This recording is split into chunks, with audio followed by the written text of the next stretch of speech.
अस्सलाम वालेकुम। आज के इस लेक्चर के अंदर हम जीन क्लोनिंग के टॉपिक को डिस्कस करेंगे। जीन क्लोनिंग बोलते हैं जीन की बहुत सारी आइडेंटिकल कॉपीज़ बनाना। अब हम क्यों बनाते हैं जीन की आइडेंटिकल कॉपीज़?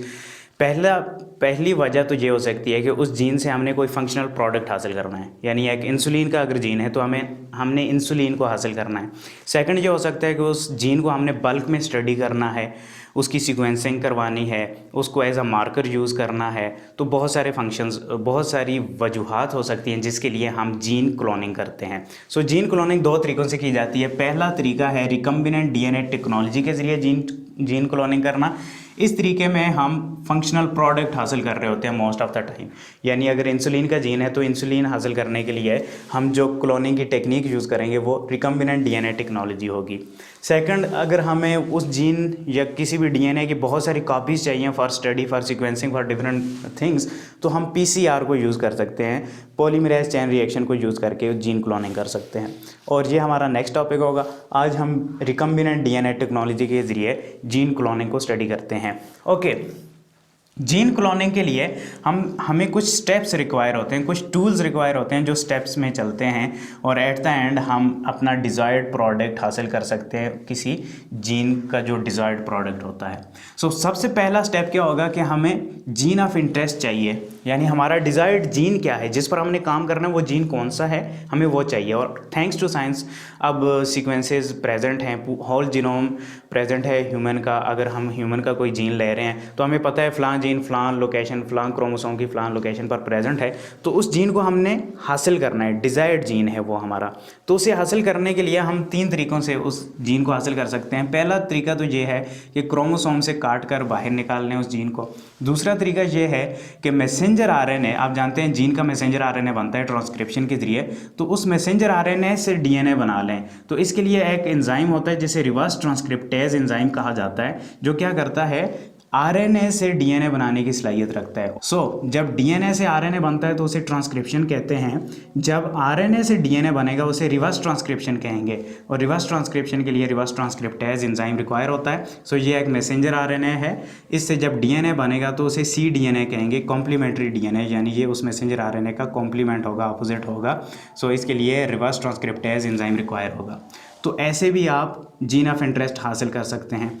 थर्ड तरीका क्या है कि आप न्यूक्लियोटाइड्स को बना लें, यानी अगर आपको जीन के सीक्वेंस पता है तो आप मशीनें हैं, डीएनए सिंथेसाइजर मशीन्स होती हैं, उनके अंदर आप उस सीक्वेंस को बना लें। आप न्यूक्लियोटाइड डालते हैं एक स्पेसिफिक सीक्वेंस में, वो न्यूक्लियोटाइड्स बनती जाती हैं। तो अगर जीन शॉर्ट है तो आप ये टेक्निक भी यूज़ कर सकते हैं, इसके ज़रिए आप उस जीन को बना सकते हैं। बट अगर जीन बहुत लार्ज है तो ये बड़ा एक्सपेंसिव पड़ जाता है।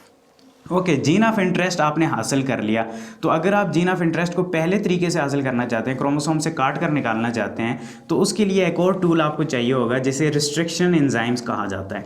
रिस्ट्रिक्शन एंजाइम याद रखिए, ये ऐसे एंजाइम्स हैं जो बैक्टीरिया से हासिल किए जाते हैं। अब बैक्टीरिया के अंदर ये एंजाइम्स क्या कर रहे होते हैं? बैक्टीरिया, आप जानते हैं बैक्टीरिया को वायरस इन्फेक्ट करता है जिन्हें बैक्टीरियोफेजेस कहा जाता है। उस वायरस से ये बैक्टीरिया अपने आप को ऐसे बचाता है कि इसके अंदर कुछ एंजाइम्स होते हैं जो वायरस के डीएनए को काट लगाते हैं। जब वायरस का डीएनए काटा जाता है तो अब वायरस रेप्लिकेट नहीं कर पाता। तो ये एंजाइम्स क्या कर रहे हैं, वायरसेस की ग्रोथ को रिस्ट्रिक्ट कर रहे हैं, इसलिए इन एंजाइम्स को रिस्ट्रिक्शंस एंजाइम्स कहा जाता है। और सेकंड नाम इनका मॉलिक्यूलर सीजर्स भी है, यानी ये मॉलिक्यूलर कैंचियाँ हैं जो कि बैक्टीरियोफेज के डीएनए को काट देती हैं और मॉलिक्यूलर सीजर्स ऐसी मॉलिक्यूलर कैंचियाँ होती हैं जो कि डीएनए को काटने की सलाहियत रखती हैं। ओके, अब साइंटिस्ट को पता चल गया कि ऐसे कुछ एंजाइम्स हैं जो डीएनए को काट सकते हैं, तो साइंटिस्ट को तरीका आ गया कि किसी स्पेसिफिक जीन को कैसे काटना है। ये जो रिस्ट्रिक्शन एंजाइम्स होते हैं ये बड़े स्पेसिफिक होते हैं, यानी ये डीएनए में एक स्पेसिफिक सीक्वेंस होती है, उसी पर कट लगाते हैं। ये कहीं इधर उधर से डीएनए को नहीं काटते। ऐसी सीक्वेंस अगर उनकी स्पेसिफिक सीक्वेंस उन्हें मिलेगी तो वहाँ से ही कट लगाएंगे। एग्जाम्पल के ज़रिए समझते हैं, एक एंजाइम है जिसे इको R1 कहा जाता है। इको यानी ये इकोलाई बैक्टीरिया के R जो है वो R स्ट्रैंड है उसका स्पेसिफिक, उस स्ट्रैंड से निकाला गया और 1 रिप्रेजेंट कर रहा है कि ये फर्स्ट रिस्ट्रिक्शन एंजाइम आइसोलेट किया गया है। तो इको R1 एक एंजाइम है जो GAATTC इस सीक्वेंस को रिकॉग्नाइज करने की सलाहियत रखता है, यानी डीएनए में जहाँ पर भी ये सीक्वेंस देखेगा ये एंजाइम इस सीक्वेंस को काट देगा। ठीक है, स्पेसिफिक पैटर्न में ये एंजाइम इस सीक्वेंस को काटेगा। अच्छा, इस सीक्वेंस को अगर आप रीड करें एक स्टैंड पर GAATTC, तो दूसरे स्टैंड पर अपोजिट डायरेक्शन में अगर आप रीड करें GAATTC, तो सेम सीक्वेंस बन रही है ना। तो ऐसी सीक्वेंस जो अपोजिट डायरेक्शन में सेम रीड की जाए तो उसे पैलिंड्रोमिक सीक्वेंसेस कहा जाता है। ये एंजाइम क्या कर रहा है, एक स्पेसिफिक सीक्वेंस को रिकॉग्नाइज करके कट लगाने की सलाहियत रखता है। तो इस एंजाइम को यूज़ करके हम किसी डीएनए को काट सकते हैं। एग्जांपल के लिए ये हमारे पास एक डबल स्ट्रैंडेड डीएनए है, तो ये एंजाइम क्या करेगा, अपनी स्पेसिफिक सीक्वेंस को रिकॉग्नाइज कर लेगा इस डीएनए में। GAATTC यहाँ पर ग्रीन कलर में ये सीक्वेंस लिखी हुई है, तो ये एंजाइम आएगा जी और ए के दरमियान कट लगा देगा, यानी इस सीक्वेंस को देखेगा और जी और ए के दरमियान कट लगाएगा। यहाँ पर एरो से आप रिप्रेजेंट कर सकते हैं, शो कर सकते हैं।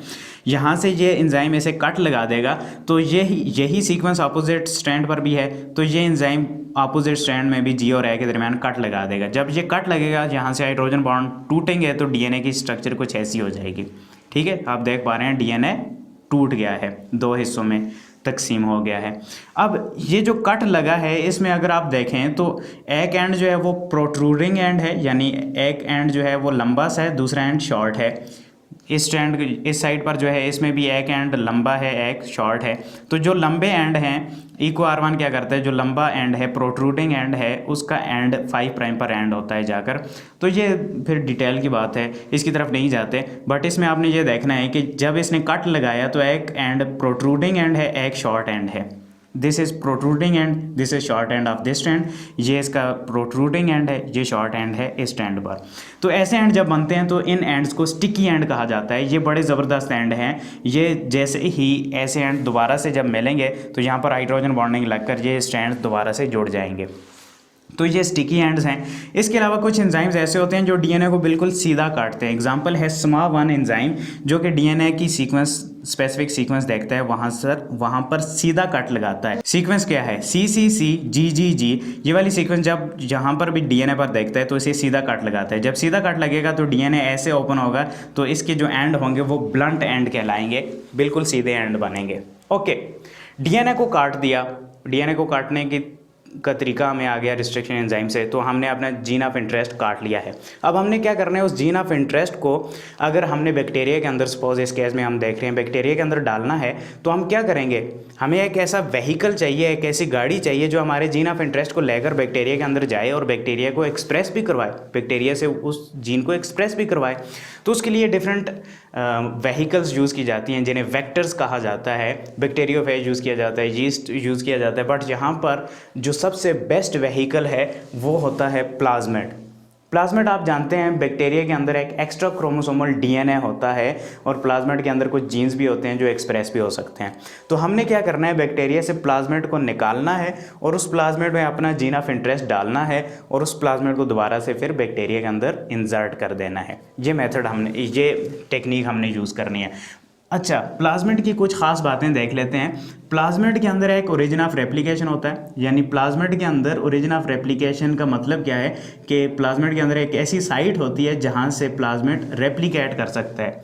ओरिजिन ऑफ रेप्लिकेशन का होना बहुत ज़रूरी है किसी भी व्हीकल के अंदर, ताकि हमारा जो जीन है वो भी रेप्लिकेट कर पाए। ये ओरिजिन ऑफ रेप्लिकेशन नहीं होगा तो ये रेप्लिकेट नहीं कर पाएगा।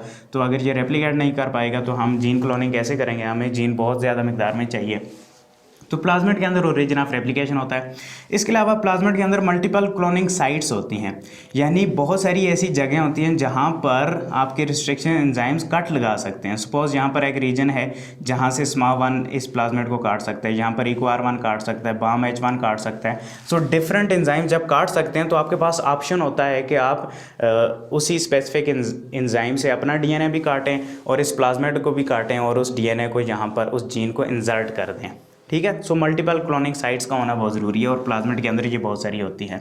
इसके अलावा प्लाज्मिड के अंदर कोई मार्कर भी होता है, मॉलिक्यूलर मार्कर जिसे कहा जाता है, यानी उससे हम पता लगा सकते हैं कि हमारा जो जीन ऑफ इंटरेस्ट है वो फ्लाम बैक्टीरिया के अंदर मौजूद है। ये मार्कर्स की वजह से हमें पता चल जाता है कि अगर इस प्लाज्मिड के अंदर हमारा जीन ऑफ इंटरेस्ट है और ये बैक्टीरिया के अंदर इंटर हो गया है तो हम पता लगा सकते हैं। कैसे, for example antibiotic resistant gene अगर इस प्लाज्मिड में मौजूद है स्पेसिफिक, अगर वो पेनिसिलिन के अगेंस्ट एंटीबायोटिक रेजिस्टेंट जीन है। एंटीबायोटिक रेजिस्टेंट जीन का मतलब क्या है कि अगर कोई स्पेसिफिक एंटीबायोटिक है तो उसके अगेंस्ट ये जीन रेजिस्टेंस प्रोवाइड करेगा, इस बैक्टीरिया को सर्वाइव करने में हेल्पफुल होगा। एंटीबायोटिक का काम क्या होता है? बैक्टीरिया को मारना। तो अगर ये जीन है पेनिसिलिन वाला इसके अंदर, तो पेनिसिलिन आप देते रहें बैक्टीरिया को, पेनिसिलिन के ज़रिए वो बैक्टीरिया नहीं मरेगा क्योंकि ये जीन उसे नहीं मरने देगा, ये रेजिस्टेंस प्रोवाइड करेगा। तो आप जब इन बैक्टीरिया को ग्रो कर रहे होंगे तो आप क्या करेंगे? एंटीबायोटिक एनवायरनमेंट में उसे कल्चर करेंगे, कल्चर मीडियम में पेनिसिलिन डाल देंगे। बट जिन बैक्टीरिया के अंदर ये वाला प्लाज्मिड होगा और इस प्लाज्मिड में डेफिनेटली आपने अपना जीन भी डाला होगा, तो ये वाला बैक्टीरिया सर्वाइव करता जाएगा। तो आप जब माइक्रोस्कोप के अंदर रीड करेंगे तो आपको पता होगा जो सर्वाइवल वाली कॉलोनीज़ बनी हैं उसके अंदर आपका जीन ऑफ इंटरेस्ट मौजूद है। इसके अलावा कुछ ग्लोइंग मार्कर्स भी यूज़ किए जाते हैं जो बाहर से हम इंसर्ट कर सकते हैं, जो हम देख पाएंगे अगर अल्ट्रा वायलेट रेडिएशन में हमें पता चलेगा कि जो सेल्स ग्लो कर रहे हैं, तो हमें पता होगा कि यहाँ पर हमारा जीन ऑफ इंटरेस्ट भी है। ओके, ये तो प्लाज्मिड की क्वालिटीज़ आ गई। अब हमने करना क्या है कि इस प्लाज्मिड को रिकम्बिनेंट डीएनए बनाना है, यानी इस प्लाज्मिड के अंदर अपना जीन ऑफ इंटरेस्ट डालना है। सो अब हम इस प्लाज्मिड में अपना जीन ऑफ इंटरेस्ट डालेंगे तो उस प्रोसेस को मेकिंग रिकम्बिनेंट डीएनए मॉलिक्यूल कहा जाता है। सो यहाँ पर एक जीन है या यहाँ पर एक डीएनए है, उसमें ये रेड कलर में हमारा जीन ऑफ इंटरेस्ट है। इसको हम काटेंगे किसके ज़रिए? रिस्ट्रिक्शन एंजाइम्स के ज़रिए।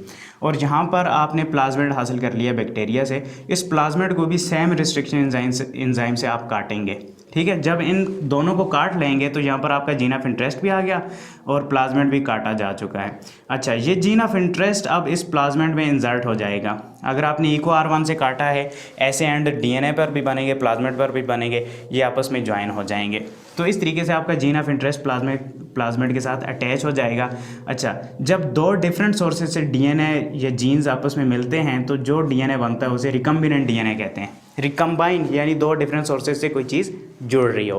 तो यहाँ पर एक जीन आपका ह्यूमन जीन है, यहाँ पर दूसरा प्लाज्मिड बैक्टीरिया का है, तो दो डिफरेंट जीन्स, दो डिफरेंट डीएनए मिल रहे हैं, तो ऐसा जो डीएनए बनेगा वो रिकम्बिनेंट डीएनए कहलाएगा। अच्छा, ये यहाँ पर जब जुड़ जाएगा तो ये फास्फेट बॉन्ड तो अभी इसके नहीं जुड़े कोनों वाले, तो इनको जोड़ने के लिए कुछ मॉलिक्यूलर ग्लू होते हैं। यानी मॉलिक्यूलर ग्लू का काम क्या होता है? जीन के जो फास्फेट बॉन्ड हैं, दो डिफरेंट डीएनए के जो फास्फेट बॉन्ड हैं उनको जोड़ना। और आप जानते हैं इसका काम ये कौन कर रहा होता है? डीएनए लाइगेज एंजाइम कर रहा होता है। डीएनए लाइगेज एंजाइम क्या करता है? डीएनए के जो फास्फेट बॉन्ड्स हैं उन्हें आपस में जोड़ सकता है। और डीएनए रेप्लिकेशन में डीएनए लाइगेज को आपने स्टडी भी किया होगा। ओके, अब आपका रिकम्बिनेंट डीएनए कंप्लीट हो चुका है। अब आपने क्या करना है? इसे बैक्टीरिया के अंदर इंसर्ट करना है। उसके लिए आप क्या करेंगे? बैक्टीरिया के अंदर इंसर्ट करने के लिए आप बैक्टीरिया को हीट शॉक प्रोवाइड करेंगे। हीट शॉक यानी बैक्टीरिया को थोड़ा हीट वगैरह देंगे तो बैक्टीरिया की सेल वाल ओपन होगी और सराउंडिंग में आपने बहुत सारे ऐसे प्लाज्मिड बनाकर डाले होंगे, तो कुछ प्लाज्मिड कुछ बैक्टीरिया के अंदर एंटर कर जाएंगे। अच्छा, ये बैक्टीरिया के अंदर जब एंटर करेंगे तो वो वाले बैक्टीरिया क्या करेंगे? जब भी रेप्लिकेट करेंगे आपका प्लाज्मिड भी रेप्लिकेट होता जाएगा। जब आपका प्लाज्मिड भी रेप्लिकेट होता जाएगा तो एक लार्ज कॉलोनीज़ बनेगी। उन कॉलोनीज़ के अंदर, क्योंकि इस प्लाज्मिड के अंदर आपने जीन ऑफ इंटरेस्ट डाला है, सपोज इंसुलिन का जीन डाला है, तो इंसुलिन भी प्रोड्यूस होना शुरू हो जाएगी। बैक्टीरिया के अंदर ये सलाहियत है कि वो ह्यूमन इंसुलिन बना सकता है, इस जीन को एक्सप्रेस कर सकता है। तो ये जीन एक्सप्रेस होता जाएगा, ह्यूमन इंसुलिन बनती जाएगी। सो लास्ट सिस्टम को हम एक्सप्रेशन भी कहते हैं, यानी उस डिज़ायर्ड जीन का प्रोडक्ट भी हासिल करना, ये हमारे पास एक्सप्रेशन आ जाता है। सो ह्यूमन इंसुलिन इस तरीके से बनाई जाती है, ह्यूमन ग्रोथ हार्मोन इस तरीके से बनाया जाता है, और भी बहुत सारी प्रोडक्ट्स अब हासिल की जा रही हैं। ओके, क्विकली रिव्यू कर लेते हैं। आज के टॉपिक में हमने क्या स्टडी किया? Gene cloning. जीन क्लोनिंग को रिकम्बिनेंट डीएनए टेक्नोलॉजी के ज़रिए हमने स्टडी किया। यानी एक जीन है, उसकी हमने बहुत सारी नंबरिंग इंक्रीज़ करनी है, और उस नंबरिंग इंक्रीज़ करने के बाद उस जीन को एक्सप्रेस भी करवाना है। तो उसके लिए कुछ टूल्स चाहिए। पहला टूल तो ये हमें अपना जीन ऑफ इंटरेस्ट निकाल लेना है। वो 3 तरीक़ों से हम निकाल सकते हैं, या तो क्रोमोसोम से कट करके निकालेंगे, या मैसेंजर आरएनए से उस डीएनए को बनाएंगे, या फिर हम उसे आर्टिफिशियली सिंथेसाइज करेंगे। सो अगर हमने क्रोमोसोम से डीएनए को कट करना है तो उसके लिए हमें रिस्ट्रिक्शन एंजाइम्स की ज़रूरत होगी, जो कि बैक्टीरिया के अंदर प्रेजेंट होते हैं, जिनका काम क्या होता है? डीएनए को स्पेसिफिक सीक्वेंस में काटना। तो हमें एक स्पेसिफिक एंजाइम मिल चुका है जिसके ज़रिए हम उस जीन को काट सकते हैं। तो उस रिस्ट्रिक्शन एंजाइम्स को के ज़रिए हम डीएनए को काट लेते हैं। अब उस डीएनए को हमने काट लिया है, अब हमने क्या करना है? उस डीएनए को एक ऐसे व्हीकल में डालना है जो हमारे डीएनए को स्पेसिफिक लोकेशन में पहुंचा सके। तो ऐसा व्हीकल हमने इस केस के अंदर वेक्टर प्लाज्मिड यूज़ किया है। प्लाज्मिड के अंदर कुछ क्वालिटीज़ होती हैं, ओरिजिन ऑफ रेप्लिकेशन होता है, मल्टीपल क्लोनिंग साइट जहाँ पर अपना हम जीन ऑफ इंटरेस्ट डाल सकते हैं, और हमारे पास कुछ मार्कर्स होते हैं जो हमें बताते हैं कि फ़लाँ जगह पर हमारा जीन ऑफ इंटरेस्ट मौजूद है। ओके, अच्छा, प्लाज्मिड को भी काटना है और अपना डीएनए भी काटा हुआ हमारे पास मौजूद है। तो जब प्लाज्मिड और जीन ऑफ इंटरेस्ट को हम आपस में जोड़ देंगे तो एक डीएनए बनेगा, जैसे रिकम्बिनेंट डीएनए कहा जाता है। अब रिकम्बिनेंट डीएनए में हम मॉलिक्यूलर ग्लू के ज़रिए इन एंड्स को आपस में जोड़ देते हैं, तो रिकम्बिनेंट डीएनए कंप्लीट हो गया। अब इस रिकम्बिनेंट डीएनए को डीएनए के अंदर इंसर्ट किया जाता है बाय हीट शॉक। डीएनए जब बैक्टीरिया के अंदर इंसर्ट होता है तो जैसे जैसे बैक्टीरिया रेप्लिकेट करता है, हमारा जीन ऑफ इंटरेस्ट रेप्लिकेट करता जाता है, बहुत ज़्यादा अमाउंट में हासिल हो जाता है। तो स्पेसिफिक कुछ ट्रीटमेंट दी जाती हैं, तो बैक्टीरिया उस जीन को एक्सप्रेस करना भी शुरू कर देता है और डिज़ायर्ड प्रोडक्ट, उस जीन की जो भी डिज़ायर्ड प्रोडक्ट है वो हमें हासिल हो जाती है। सो होपफुली आपको लेक्चर समझ में आया होगा। नेक्स्ट लेक्चर तक के लिए मुझे इजाज़त दें। शुक्रिया, अल्लाह हाफिज़।